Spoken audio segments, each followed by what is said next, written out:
I know what we all want. Whether you're a guy or a girl, we all want those nice, developed, round glutes because they look amazing. They look amazing on stage. They look amazing in clothes. They look amazing out of clothes. It's what we all want. But maybe you're having a hard time growing your glutes. Today, I'm going to give you 3 reasons why your glutes are just not growing. Number 1, you are not using full range of motion. I see you squatting out there and it is not full range of motion. Full depth squats and lunges will get the glutes into a fully lengthened position. Now, training at long muscle lengths has actually been shown in research to produce more hypertrophy than partial ranges of motion. So, no partial squats. The glutes' main function is what? Hip extension. So it's also important to not just squat straight up and down, but sit back into the squat to really stretch the glute. Now, part of the issue that I see, and I am guilty of this, is really wide stance sumo squats. These do train the glutes, but staying very upright keeps the hip under the bar, which is great for lifting a lot of weight, but does not mean you will get more direct tension on the glute where you want it. So, what do you do with all that? Take a stance that allows for maximum hip flexion and getting the hips further away from the bar path. Number 2, you're banding every single exercise. I see you banding your squat, I see you banding your deadlift, I see you banding your glute drive, I see you doing isolation work with bands. You have bands everywhere. You have bands coming out of your ears. Incorporating bands during compound exercises can have its limitations when it comes to maximizing glute growth, and that's the whole point, right?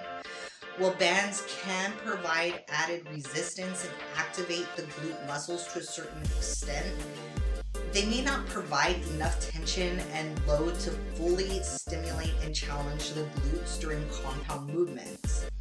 Compound exercises like squats and deadlifts involve multiple muscle groups, and the resistant bands might not effectively target the glutes as a primary muscle group.